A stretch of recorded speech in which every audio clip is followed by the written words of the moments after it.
네, 반갑습니다. MVP 대표 안진범입니다.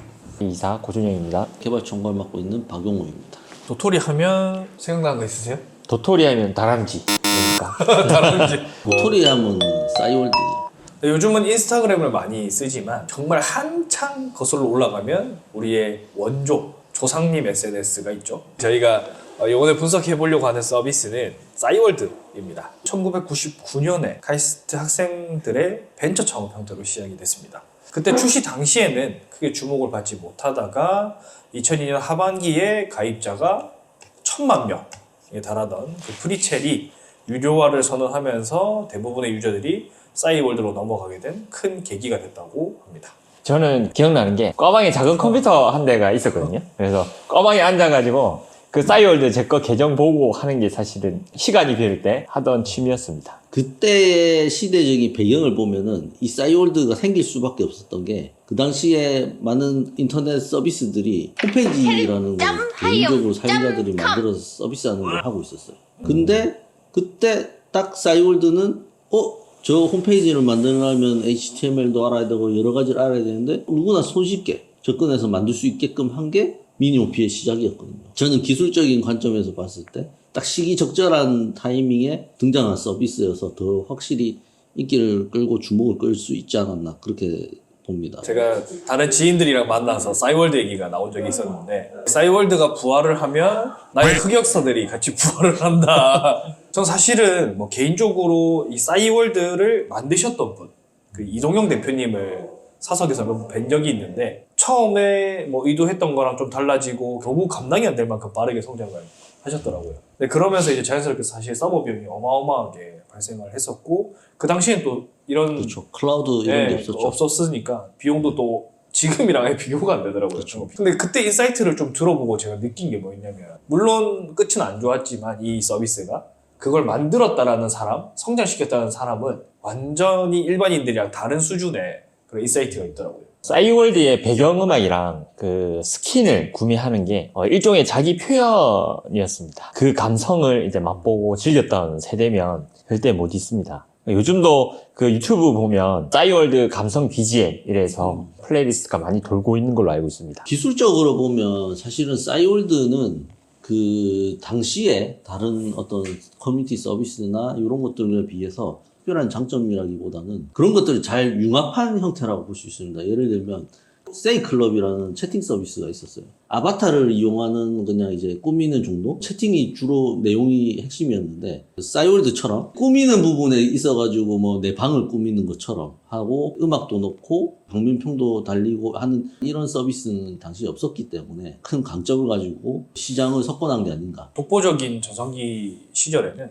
가입자 수가 그때 당시에 3,200만 명에 달했다고 하더라고요. 그 옛날에 3,200만 명이 있었다고 하니 정말 거의 다 썼다고 보면 될 수 있지 않을까 싶네요. 뭐 그때는 이제 미니홈피 그 방문자 수 확인하고 일종평이나 방명록 댓글 남기는 재미가 좀 쏠쏠했는데 저는 이제 그게 댓글이 담기나 안 담기나 계속 그거만 쳐다보고 있었습니다. 일주일 동안. 네, 저도 뭐 투데이 맨날 올라가는 거 보고 친구들 방명 남기고 이런 거 되게 많이 했던 기억이 나는데 자 근데 이렇게 유명했던 서비스가 왜 또 한순간에 몰락을 하게 된 건지 한번 분석해 보도록 하겠습니다. 싸이월드가 실패하게 된 첫 번째 이유는 뭐가 있을까요? 일단 가장 큰 문제로 보는 게 모바일 트렌드를 좀 따라가지 못한 거라 보고 있습니다. 맞아요. 이게 2010년 정도쯤에부터 이제 스마트폰이 좀 되기 시작하면서 연락처 연동이라든지 동기화를 통해서 쉽게 연락처가 있는 사람들한테 메시지를 주고 수 있는 그런 거다 보니까 빠르게 성장했는데 페이스북도 마찬가지로 내 폰 안에 있는 연락처를 동기화해서 이웃을 추가하거나 추천해 줄 수가 있었거든요. 근데 싸이월드는 PC로만 있으니까 아무래도 알림이라든지 내 소식이 업데이트됐다든지 주변인들과의 연계라든지 이런 부분들이 사실은 좀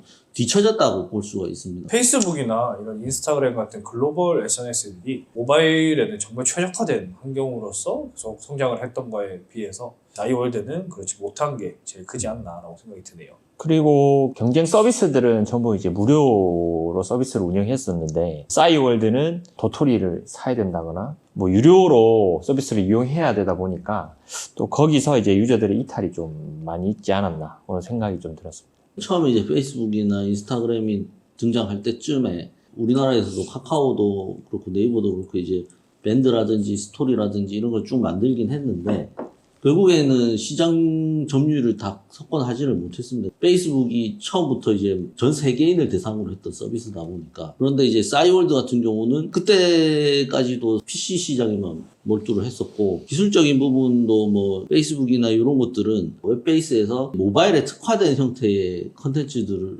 이용하다 보니까 데이터 전송률에서도 보면은 아무래도 PC처럼 큰 해상도의 이미지나 데이터를 전송하는 것보다는 훨씬 소규모가 되는 거죠. 그런 부분에서도 아무래도 비용적인 측면에서 돈은 많이 드는데 사용자들은 점점 이탈하고 있고 이런 부분에 문제점들이 좀 있지 않았을까. 그때 이동영 대표님이 얘기하셨던 것 중에 그것도 있었어요. 처음에 싸이월드 만들 때 이미지가 큰 보컬이면 서버 비용 너무 많이 나오니까 최대한 줄여지게 만들고 그리고 사람들끼리 잘 못 보게 하고 일부러 그렇게 만든 것도 있다고 하시더라고요. 모바일 트렌드를 좀 못 따라가게 된 이유가 사실은 이제 정부 정책에 대한 영향도 좀 있었다고 좀 생각이 들거든요. 왜냐면 자, 아이폰이 2007년도에 출시가 됐어요. 근데 늦게 나왔지 우리나라는. 그게 왜냐면 그때 와이파이를 무조건 탑재를 해야 스마트폰을 출시할 수 있다라는 통신 뭐 관련된 정책 때문에 아이폰이 못 들어오고 있는 상황에서 미국에서는 그때 당시에 페이스북이 생겨나기 시작하면서 최적화 작업이 됐었던 거예요. 들어오다 보니까 이제 모바일이 막 들어오고 생겨나기 시작한 국내 시장에서 이제 경쟁하려고 하다 보니 싸이월드가 조금 경쟁에서 뒤처지지 않았나. 아니 근데 사실은 이거를 모바일이나 앱용으로 만들 수가 없어요. 애초에 이거 PC용으로 만들었기 때문에. 화면을 봐봐요.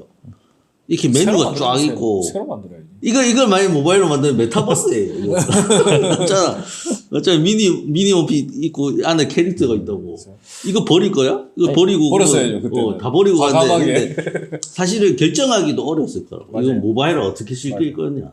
그래도 페이스북이 없던 상황에서 싸이월드도 이제 모바일 시장에 맞게끔 최적화를 했다면 싸이월드를 계속 했던 유저들이 있으니까 자연스럽게 이제 모바일 환경으로 견이되면서 경쟁 구도로 갈 수 있지 않았을까. 근데 이게 사실은 어려워요. 이게 뭐냐면은 이걸 다 버리고 예를 들면은 사진첩에 있는 것들만 가져간다고 했을 때 그렇게 되면 페이스북이랑 똑같은 그쵸. 거예요. 근데 그렇게 그렇게 되면은 했어야죠. 그렇게 했어야 된다. 그렇게 했어야 된다. 그쵸. 똑같이 갔어야죠.